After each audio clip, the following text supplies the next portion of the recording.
Anthony "Tony Ducks" Corallo was a notorious figure in the American Mafia, particularly known for his involvement in the Lucchese crime family in New York City. His nickname, Ducks, was earned due to his ability to evade law enforcement for many years, metaphorically ducking convictions. His life was deeply intertwined with the workings of organized crime, particularly in New York, though his influence extended into other cities. Early life and entry into crime. Anthony Corallo was born on February 12, 1913, in East Harlem, New York City, to Italian immigrant parents.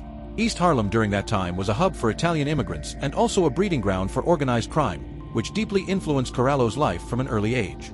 He became involved in petty criminal activities during his teenage years, gradually working his way into the mafia, which dominated the underworld in New York. Corallo's early criminal enterprises primarily involved loan sharking, extortion, and labor racketeering. He was known for his cunning, low-key style, which allowed him to climb the ranks without drawing unnecessary attention. By the 1940s, Corallo had made significant connections within the Lucchese crime family, one of the 5 families of New York City's mafia. Rise in the Lucchese crime family. Corallo officially joined the Lucchese family, where his criminal talents were quickly recognized by family leaders such as Gaetano "Tommy" Lucchese. Corallo's rise through the ranks was steady.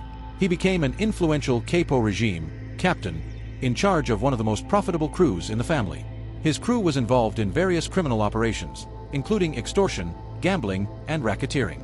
He extended his influence in other major cities by connecting with mafia families in Chicago, New Jersey, and even as far west as Los Angeles.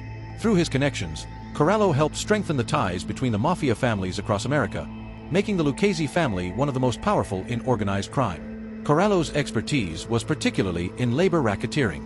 He controlled many unions, most notably the International Brotherhood of Teamsters. His power in labor unions gave him the ability to influence various industries, which proved incredibly lucrative for the family. Corallo's low profile and careful decision-making allowed him to evade law enforcement, contributing to his reputation for ducking charges, earning him his infamous nickname. Murders and criminal influence. Though Corallo wasn't as hands-on with violent crimes as other mafia leaders, his power allowed him to authorize killings and violent acts whenever they were necessary to protect the family's interests.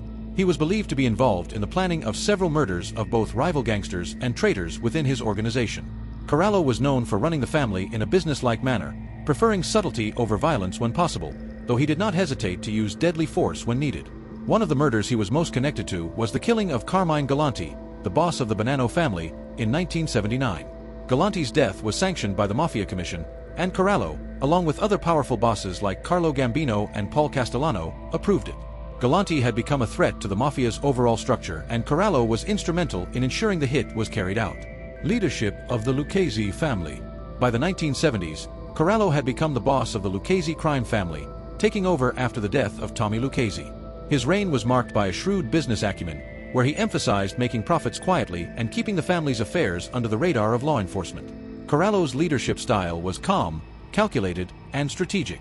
He continued to solidify the family's control over various unions, including truck drivers, garment workers, and construction.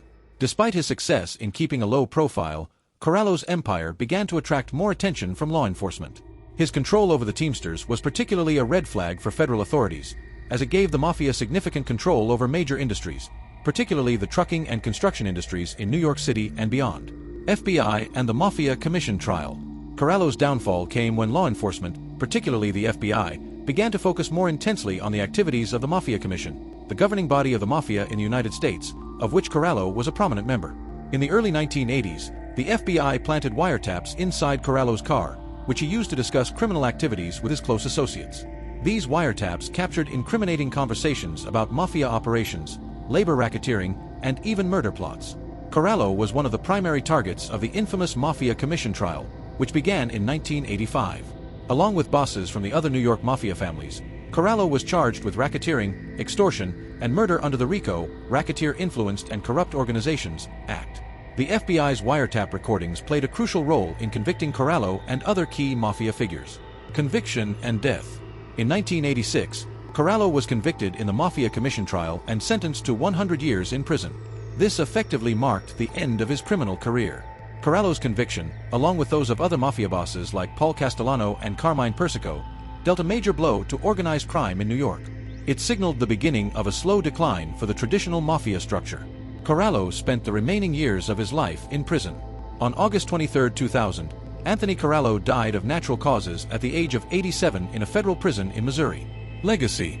TonyDucks Corallo's life is often studied as an example of the old-school mafia leadership, where business acumen was just as important as violence in maintaining power. His ability to evade law enforcement for decades, while controlling vast criminal enterprises, earned him a reputation as one of the most skillful and calculating mafia bosses in American history. Many documentaries and books have chronicled his life and influence in the underworld. His involvement in the Mafia Commission and labor unions are often highlighted, as are the wiretap recordings that ultimately led to his conviction. His legacy lives on in various accounts of organized crime in New York City, symbolizing both the power and eventual downfall of the mafia during the 20th century. Thanks for tuning into Sika True Crime Docs. If you enjoyed this story, don't forget to like and subscribe for more captivating tales. Your support helps us keep bringing these stories to life. See you in the next episode.